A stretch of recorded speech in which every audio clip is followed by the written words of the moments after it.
नमस्कार। SPT news में आपका स्वागत है। पेश है 16 अप्रैल 2026 गुरुवार शाम 7:15 बजे राजस्थान की बड़ी खबरें।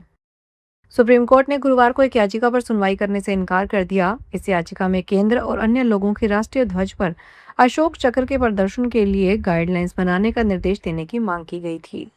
सुनवाई के दौरान सीजीआई सूर्यकांत, जस्टिस जयमाला बागची और विपुल एम पंचोली की बेंच ने याचिकाकर्ता से कहा कि इन बातों को लेकर इतना भावुक होने की जरूरत नहीं है। आपका विचार अच्छा है, आपने जानकारी दे दी है। अब यह अधिकारियों पर है कि वे क्या करना चाहते हैं। आप समाज के लिए कुछ रचनात्मक काम करें। दरअसल याचिकाकर्ता ने वाराणसी के एक चौराहे पर लगे अशोक चक्र की एक तस्वीर दिखाई थी। उसमें कहा था कि उसने यह सुनकर बहुत दुख हुआ कि एक बच्चे ने कहा कि अशोक चक्र बंदर जैसा दिखता है। अमेरिकी सेना ने कहा कि उसने ईरान के बंदरगाहों से निकलने की कोशिश कर रहे 10 जहाज़ों को वापस लौटा दिया। अमेरिकी सेना ने ईरान के समुद्री इलाके में नाकाबंदी कर रखी है। अमेरिकी सेंट्रल कमांड के मुताबिक सोमवार से शुरू हुई इस नाकाबंदी के बाद अब तक कोई भी जहाज इसे पार नहीं कर पाया है। ईरान ने चेतावनी दी है कि अगर अमेरिका ने नाकाबंदी नहीं हटाई तो वह खाड़ी इलाके में व्यापार को बाधित कर सकता है। अमेरिकी राष्ट्रपति ट्रंप ने कहा कि आज इजराइल और लेबनान के नेता जंग खत्म करने पर सीधी बातचीत करेंगे। राजस्थान में भरतपुर में रेलवे स्टेशन के प्लेटफॉर्म नंबर 1 पर आज गुरुवार को सुबह 2 जवानों ने एक व्यक्ति को मौत के मुंह में जाने से बचा लिया। राज्य रेलवे पुलिस सूत्रों ने बताया कि मरुधरा एक्सप्रेस में यात्री मनोज कुमार अग्रवाल अपनी पत्नी के साथ सफर कर रहा था। ट्रेन के भरतपुर जंक्शन पर ठहराव के दौरान वे खाने पीने का सामान लेने के लिए ट्रेन से उतरे। उसी दौरान ट्रेन चलने लगी। ट्रेन में चढ़ने के प्रयास के दौरान उनका संतुलन बिगड़ गया और वे गिरकर प्लेटफॉर्म और ट्रेन के बीच में जाने लगे। प्रधानमंत्री नरेंद्र मोदी ने कहा कि ऑस्ट्रिया के चांसलर क्रिश्चियन स्टोकर की भारत यात्रा से दोनों देशों के बीच व्यापार और निवेश के क्षेत्र में नई ऊर्जा आएगी और ऑस्ट्रिया के विभिन्न क्षेत्रों में विशेषज्ञता तथा भारत की गति और पैमाना दुनिया के लिए विश्वसनीय आपूर्ति श्रृंखला सुनिश्चित करेगा। दोनों देश रक्षा, सेमीकंडक्टर, क्वांटम और जैव प्रौद्योगिकी के क्षेत्र में भी अपनी साझेदारी को सुदृढ़ करेंगे। भारत और ऑस्ट्रिया ने शिक्षा के क्षेत्र में सहयोग के लिए एक समझौता ज्ञापन पर हस्ताक्षर किए हैं और माइग्रेशन एंड मोबिलिटी एग्रीमेंट को नर्सिंग क्षेत्र में भी आगे बढ़ाने का निर्णय लिया है। जयपुर में गर्भवती महिला को छेड़ने का आरोपी राहुल गुर्जर जेल को ही अपना सेफ हाउस बनाना चाहता था। जयपुर पुलिस की गिरफ्त से बचने के लिए उसने अपना हुलिया बदल लिया और मुरैना के एक पुराने डकैती मामले में कोर्ट में सरेंडर कर दिया। उधर जयपुर पुलिस जल्दी ही उसे एसपी से प्रोडक्शन वारंट पर गिरफ्तार कर यहां लाएगी। आरोपी इतना शातिर है कि उसने जयपुर से भागने के बाद मध्य प्रदेश के ग्वालियर और मुरैना में फरारी काटी। गिरफ्तारी के डर से उसने अपनी दाढ़ी और मूछें कटवा ली ताकि कोई उसे पहचान न पाए। खैरथल ततारपुर मुख्य मार्ग पर गुरुवार सुबह एक बड़ा सड़क हादसा होते होते टला। ओवरटेक करने की कोशिश में लोक परिवहन निगम की बस और एक पिकअप के बीच आमने सामने की जोरदार टक्कर हो गई। हादसे में एक महिला चोटिल हुई है, जबकि बस में सवार अन्य यात्री सुरक्षित हैं।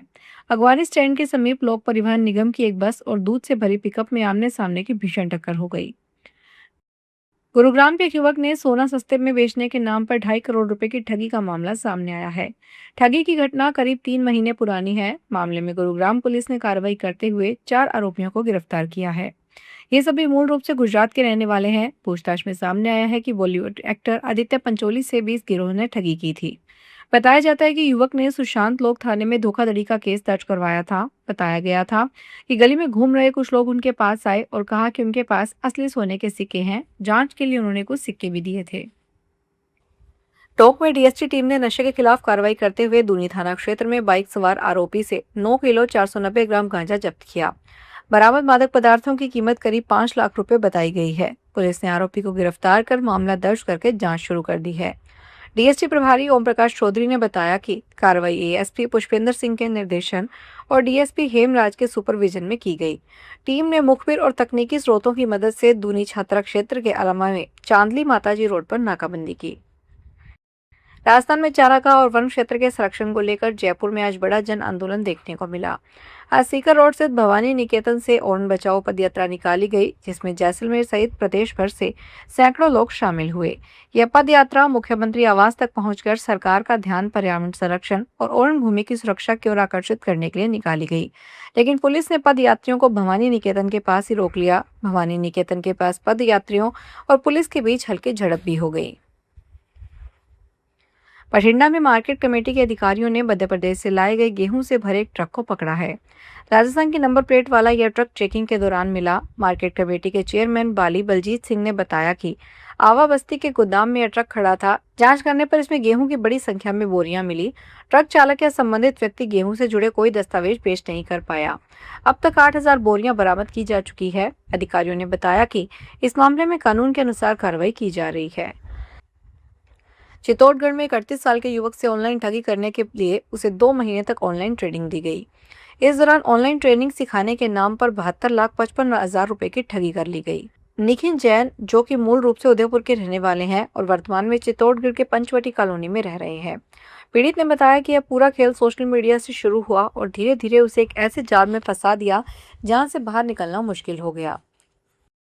आईआईटी जोधपुर के एडवांस एनर्जी मटेरियल लैब में वैज्ञानिक भौतिकी, मटेरियल साइंस और इंजीनियरिंग के मेल से नई पीढ़ी के ऊर्जा समाधान तैयार किए जा रहे हैं।